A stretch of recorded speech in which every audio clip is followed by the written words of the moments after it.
Shalom friends, Aaron here for part 2. So, doctor comes in, maybe the resident, I guess, in the PICU. And one of the first things the woman says to me when she sees me lying there on the bed with my daughter is, you know, you can't sleep in the bed. Okay, now, listen, I think about it now and it's like, all of these things, they seem so obvious. Two things were going on for me that contributed to my blindness. Number one, I was focused on my daughter. This was an emotionally difficult situation, and it just got harder, as she'll hear. And I was focused on what was going on with her. And I would pay attention to these people in negative ways, just trying to understand what's going on, what can we do to help her, what's the problem. And, you know, beyond that, I really do believe that God helped me to stay blind, because I needed the blindness. I needed to focus on her, and I needed to be prepared for knowing what was going on. And for the next couple days, I was certainly not prepared. And I don't know, some of these things that were coming, how in the world I would have been able to handle those things as well as I did had I known what was going on. So, yeah, I'm like, yeah, of course I'm not going to sleep in the bed. You know, she's got stuff hooked up to her, an IV. At this point, they're giving her fluids to start to slowly bring up her sodium level. They don't want to do that too fast. They don't want to overshoot the mark. And they got to kind of go slowly to make sure that they get the level where it should be. And then right away, they started her on some antiviral meds, and they started her on also some antibiotics. And essentially what they told me was that they were treating her for both viral and meningital or bacterial encephalitis, swelling, fluid retention in the brain, in case she had a viral or bacterial infection. Yes, definitely the sodium level could be the cause of why she's in this altered mental state. And what this doctor told me was, as a full-grown healthy man, my sodium level is probably at about 140, and that her sodium level when they tested it at the first emergency room was 119. And she said if you had a precipitous drop from 140 to 119, you'd be in a coma if you were lucky, and you might be dead. So just to let me know how serious it was, and that of course that definitely could explain where she was at. So this might be a good time to kind of skip around a little bit. I understood why they were treating her with the drugs in case, because it could get out of hand, a viral, or especially some of the viruses, viral encephalitis, although they had a definite reason why she could be in the altered mental state. Personally, my choice would have been finding out how long do you expect her sodium levels to take to come back up to a level where you would see her altered mental state begin to change. You would see evidence that yes, that absolutely is showing us to be the reason why she was in this state to begin with, and wait on the drugs. But, you know, that isn't that big a deal to me. You know, the thing about antibiotics is they're indiscriminate. They kill all the bacteria in your body that they get at. And so you've got gut bacteria that's good for you. It's essential to your health. And if we ever know that somebody's going to have to be on antibiotics, we're working hard to give them prebiotics and probiotics and build up their immune system before and after that, so that they can be healthy. Now, we do that. We're taking pre and probiotics pretty regularly anyway. It's kind of part of what we do. So she's in better shape to handle being on antibiotics than most people. I don't know about what the side effects and issues with the antivirals are, but she is being treated as if they found out she had viral encephalitis, and being treated as if they found out she had meningital encephalitis. But they still wanted to do a lumbar puncture. And it was something I could have refused, but they were letting me know they needed to do it. And this is why I said in the beginning, I could have probably tried to fight that battle, but as this story progresses, you'll understand that probably would have been a bad idea for me. And so I reluctantly consented after talking to Teresa about it, knowing that we probably just should let them do that because of all the other difficulties we could have. But as you'll find out, they could have waited. They were already treating her the exact same way they would have treated her had they not done this lumbar puncture. And very soon we were going to find out that the sodium level was indeed the reason for her altered mental state, and they did not need to do the lumbar puncture. But anyway, while this is all going on, I had asked if there was a bathroom nearby that I could use while she was sort of resting, because they had given her a sedative because she was so combative. Not to like fully sedate her, but kind of help her stay calm. And they actually told me at this point, there's no bathroom in the PICU that I, as a parent of a sick child in intensive care, can use. One bathroom in the entire U-shaped ICU for the staff, and I can't use it. That's what they told me. Now, that seemed ridiculous to me. I was like, what, really? Like, yeah, we only have the one. Now, I think about that now, and if somebody just told me that on a regular day when I'm not under all of this stress and worried about, I don't even know if my daughter's going to live or die at this point, okay? I'm saying now how sure I am that they should have been sure that they didn't need to do this lumbar puncture. At that point, you know, my head's still spinning. So, no bathroom. I gotta leave the ICU. Through the doors, you gotta push a button to get out, and then buzz to have them let you back in. Go across the hall to the family waiting room, and through the family waiting room to the bathroom. And my daughter can wake up at any time because she's gotta go pee, and try to get out of the bed and fall down. And there's not somebody in there watching her all the time. So I hadn't gone to the bathroom and I don't know how long. So I said, look, I gotta go to the restroom. Leaving the ICU. It was stupid. I'll just say this, they lied to me. I mean, obviously, look, when our little guy was in the hospital, in the NICU, in a different hospital with his heart condition, not only were there multiple bathrooms, at least 2, probably 4, in that whole U-shape. It was the same sort of setup. There was also a full shower, you know, like in the family waiting room. There's no shower for parents. There's no bathroom for parents. Of course, that's a lie. They lied to me. Now, when I came back in, I asked, am I going to get a badge? I'm watching people coming and going. They got badges. They, oh, yeah, we'll get you a badge. They never gave me a badge. I mean, honestly, these people are trying to get rid of me, I think. But while I was lying there on the bed, my daughter, she's just in this horrible condition, and she is insisting on laying down. I'm just holding her, you know, comforting her the best I can. There was this tower of like machines and shelves next to the bed, and they had her bed all the way down, as low as it could go, in case she were to fall, because she would get out of bed, try to get out of bed. I could see underneath the bottom of these 2 shelves, and you can tell the way the shelves are, like when people would clean them, stuff would kind of run down underneath the shelf and leave these nasty brownish red drops and streaks. And I was like, whoa, this is gross. And they're about to come and do this lumbar puncture where they stick a needle into her spine and pull out spinal fluid. I'm like, look, this is nasty under here. Like, you're gonna do this procedure, and you know, with this lumbar puncture, there's no guarantee that she's not going to get an infection, right? That's like part of the concern. And they could do it wrong and hurt her. They say that's less likely. Now, this doctor that I was talking to, she acted like kind of mortified, like, oh God, that's gross. Yeah, we'll get that clean. Like, I mean, people get sick in a hospital, and it's because of crap like that, you know? I asked her who was going to do the procedure. She said she was going to do it. That's what she told me. So when it came time to do it, they said, oh, you can go wait in the waiting room.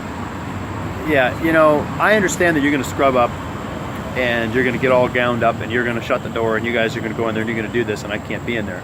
And that's fine. I don't want to risk adding infection. But of course I'm not going to go out in the waiting room. I'm going to stand outside. When they were almost done, 40 minutes, 35, 40 minutes this whole thing took, somebody finally offered me a chair. I was going to stand there and watch. So as I'm watching, first of all, the doctor who told me she was going to do it didn't do it. Another woman did it, who, doctor, training to be a doctor, I don't know who she was. But clearly the doctor who told me she was going to actually do the procedure was showing her how to do it. And I get it. You can only do so much work in textbooks, on a computer, on a cadaver. You've got to have real life experience. This is my 9-year-old girl, and at the very least, I don't want to be lied to. That the skilled, experienced person is telling me they're going to be the one doing it, and then I can see that that's not what you're doing. Maybe if I go wait in the waiting room, maybe then you have the other person do it. And you want to be a liar, go ahead and be a liar. But I don't know, the nerve of telling me you're going to do it and then standing there and teaching somebody else to do it. Now, I got the other thing I got to say. They took so much fluid out of her. It was unbelievable. Like, they kept drawing so much fluid, vial after vial. And at no point, now I'm going to jump ahead again, at no point did they let me know just what they could do to her. Meaning she was going to have terrible back pain, pretty likely, and really, very likely, a really awful headache. And nobody let me know. Nobody told me about this, that this was coming. Now, while they were in there, they started laughing it up. No, they're not laughing about the procedure. I'm not self-conscious, thinking, oh, they're laughing about me. Of course, maybe they were. I have no idea. They don't give a damn anyway, but they're laughing. They're laughing and joking for 15 to 20 minutes out of the 40 minutes they're in there, just laughing it up like they're at a bar, having drinks. Yeah, you get along with your colleagues, you know, and you get an opportunity to joke and stuff. When Dad is standing outside of the room, watching his little girl have a procedure that, you know, it's routine to you, I suppose, but it's dangerous. You confess it, I confess it, the consent form that I signed says it. I found her, you all know, at least enough of you know, certainly the doctor who's supposed to be doing this procedure knows the story that I found her lying on the floor. This is an awful nightmare experience for a parent. I still don't know what's going on. I don't know if she's going to live or die. You're laughing in there. That's a jerk move. And I mean, the insensitivity of that, it's mind-boggling to me, honestly.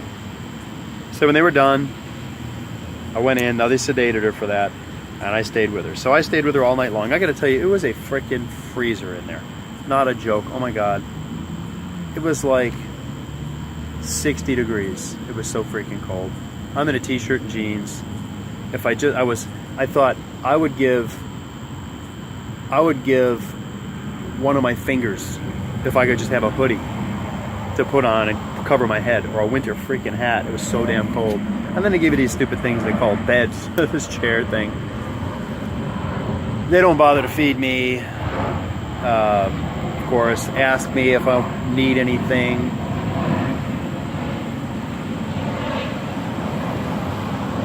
I give you some money, you go bring something from the cafeteria, whatever. Not that I want to eat their food, but... Now that night, sometime that night, Teresa came and brought a cooler with food for me. Either that night or early in the morning. I think she did in the evening. I don't even remember now. But I get a little teary when I think about it sometimes. Our other kids, they were so worried about me having to stay in the hospital. They all like really were talking to each other and figuring out what sort of things they should pack in my little lunchbox that I take to work to make sure Dad's got some good food. And Teresa brought me good water. Yeah, they gave me some good stuff. And they packed my lunch with love, and it was really a sweet thing, and I appreciated it. Teresa just stayed for a little while. And one of the things I heard one of the nurses say when Teresa came to visit, she stayed for 15 minutes. She needed to get back home to the kids. And it's just devastating, hard for her. And somebody's, oh, where's Mom going? I mean, like that, in that kind of tone. Oh, where's Mom going? Like Mom came and left, and a sign of something wrong because my wife's not sticking around. Oh, what a bunch of fools. I would have loved in this process. I stayed in the hospital Friday night, all day Saturday. Didn't leave. Didn't even step outside. All day Saturday, all night. Not until Sunday did I step outside for like 15 minutes. Monday, I finally stepped outside. I stayed in the hospital Friday night, Saturday night, Sunday night, Monday night, Tuesday night. Well, I don't know if she got home on... They might have let her go on Tuesday. Anyway, I would have loved to go home. I would have loved to go home and get a break, sleep for a few hours, see my other kids. But it was easier for me. There's a spider up there. Big one. Stay up there, spider. It was easier for me to deal with this than it was for Teresa. Just emotionally, it's just something I'm better equipped for. There's things she's better equipped for, and there's things I'm better equipped for. And where's Mom going with a stupid comment? So I had a horrible night. I went to the bathroom like one more time. So I'm holding it. I'm dehydrating myself, not drinking enough water, not having any coffee. To say I slept at all would be a stretch, like 15 minutes at the most, and I don't even know if I'd call it sleep. I pulled the crappy chair bed thing over to her bed. Her bed was higher, and I laid there with my arm in a really uncomfortable way up over the railing so I could just at least have a hand on her and feel if she moved, because when she woke up and had to go to the bathroom, she'd start getting out of bed. And of course they were coming in, checking her vitals every couple of hours, maybe every hour. And they were drawing labs certainly 4 hours, maybe every 2 hours or 3 hours. And so there was somebody coming in constantly and always disturbing her. And when they would disturb her at this point, she will not sit still. She won't sit still for the blood pressure cuff, to shine the flashlight in her eyes, to check her temperature. She won't sit still for any of that. And of course, all the times they're coming in to stick a needle, she's not sitting still for that. When she goes to the bathroom and they got to change her diaper, she's not sitting still for that. And I'm going to be the one to hold her. First of all, I'm not a huge guy, but I'm big enough to hold her and not hurt her, and not be frustrated with her. To hold her with as much of a firm grip as necessary, but also not too tight. You know, like nobody's gonna do that better than Dad. Just nobody. I'm sorry, you know, like I don't care. You can be trained for that, but nobody's gonna do that better than me. And so I want to be there. So every time the nurses came in, I jumped into service. Every time she stirred, I jumped into service. It was a horrible night. So Saturday morning, early in the morning, before the sun's up, they were letting her sedative wear off because they're going to do their rounds. They're going to talk. They're going to want to evaluate her a little better. Neurologist is going to come by. The docs want to see how she's doing without the sedative. So they're not giving her sedative for the last couple hours of the night, so that by the time the morning comes, the docs come to check her out, they can kind of see how she's doing. So she gets up. Either she woke up or they disturbed her, you know, and she's got to go to the bathroom. She pees herself, and she starts saying words now for the first time. But she's not looking at anybody in the eyes. She's not responding to commands, or, you know, if somebody gives her direction, she's not following the direction. She won't squeeze your hand. She won't calm down for anybody. She's not looking at you. She's not answering you. She's just using words to complain about what's going on. Don't hold me. Let me go. You gotta stop grabbing me. Stop. Don't do this.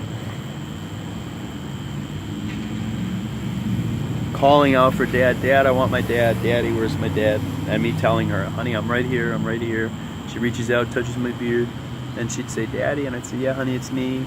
And sometimes it seems like she knew it was me, and then she'd look at me with this like she wasn't looking at me, like, but kind of at my face. And I kind of figure, like, to me it seemed like she was seeing like distorted images, like, did I look like a monster? Did I sound different? It was terrifying for her, I imagine. And she'd tell me, you're not my dad, you know, and I'm right there. I'm on my knees on the bed holding her, telling her, no, I am your dad. And she would kind of get weepy, and then she would shove me away and hit me and tell me, you're stupid, you're not my dad. So this is stupid. And then she says, this can't be real. This can't be real. I can't see anything. This can't be, I'm not dead. I mean, these are the sort of things she was saying. And just fighting with me for a long time. 20, 30 minutes. They finally decided to come and give her a sedative after the neurologist was there, another doctor was there. They were kind of checking her out. The neurologist was talking to her, asking her about her not seeing, trying to get some response from her. She was so combative and so upset, they just gave her a sedative. And I could finally calm down a little. I could finally bring it down a notch, you know. Anyway, they decided, so after they gave her the sedative and she calmed down, there was a bunch of people in the room when she was freaking out. And, you know, part of it, and this is a fact, there was so many nurses in there. Most of them did not need to be in there. And they were just in there to see what was going on. That's a fact. And after she finally calmed down, when they gave her the sedative, they They all kind of filed out of the room. There was some laughing. I mean, some freaking laughing. You know, like this was an awful experience for me as a father, and they're freaking laughing. And then somebody says, "Oh, it's going to be a long day," laughing. How freaking disgusting! I mean, just one of the most awful things I've ever had to experience in my life. Honestly, having that to go through this thing that I had to go through with my daughter in the morning, and then have somebody laughing about how it was going to be a long day. I mean, it was just positively ridiculous. So anyhow, so yeah, I got somebody laughing about how it's going to be a long day. You know, I got up in the morning to go to work on Friday. So, you know, I slept Thursday night. And I worked all day, and I got home to find my little girl laying on the floor and vomit. And I haven't slept since. And that was Saturday morning. And you're laughing about how it's going to be a long day. I mean, you want to talk about jerk moves and insensitivity. I mean, they just keep taking it to new levels at some points. Disgusting, honestly. So they decided at that point they're going to send her for another CAT scan because she'd said she couldn't see.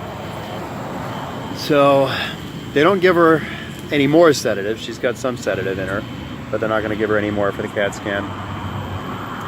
I have had x-rays. I have had MRIs. I have had CAT scans. I know all about it.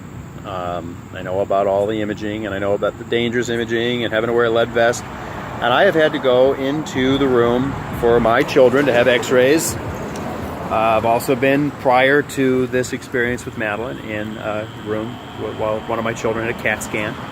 And every time one of my children had to have an x-ray or a CAT scan, I've been in the room. And one time my oldest son had an MRI on his knee. I was in the room. And we just had a CAT scan the night before at the other hospital, and they wanted Dad in the room because Dad can help with his daughter. So they don't say anything to me again, not a word.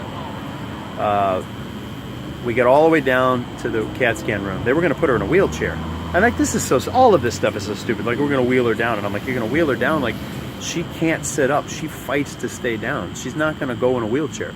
They're like, okay, well, we'll wheel her down in the bed. Okay. So they wheel her down in the bed. We get down to the CAT scan room. She is awake. She's not combative, but she's not fully asleep.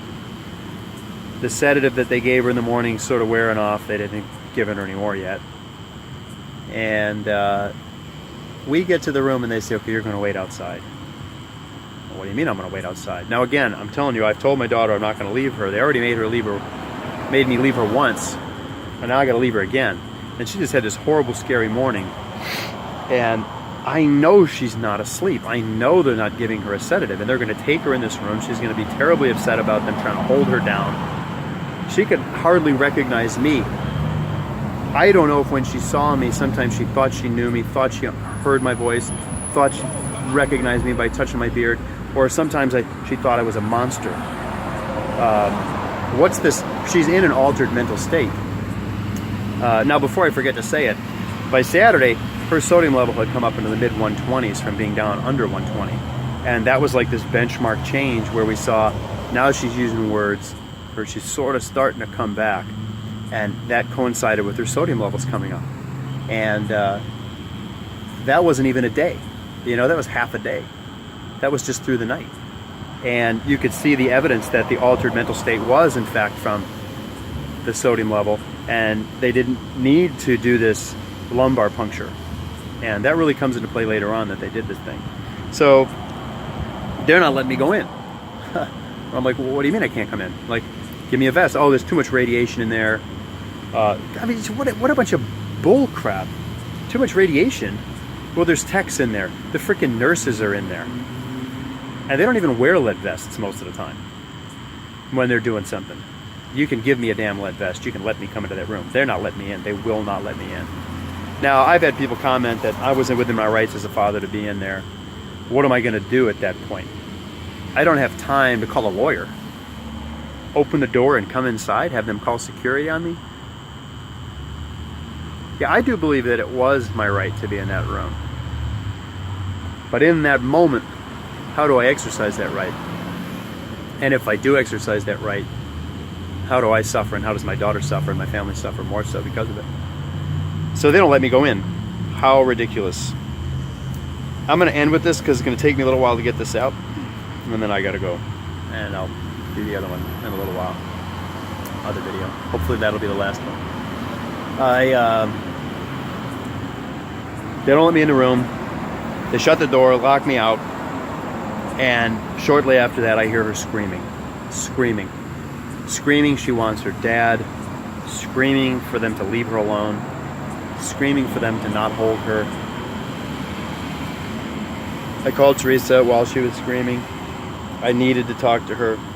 I didn't want to call her and burden her with that, but I needed to talk to her and have her reaffirm what I knew, and that was that I could not go in there. Prayed with Teresa so I could just I was like a caged animal at that point, honestly, and it was like I just barely made it through that moment. I listened to my little girl screaming for help. Were they gonna hurt her? You know, no. What did she know? She was terrified, and she was screaming for help and screaming for me. For 25 minutes, I had to listen to it. And then the radiation tech talking to her in such a, honestly, just an ugly voice. You need to cut it out. You need to stop that right now. Like she's being bad. Like what a jackass when I think about it. Sorry.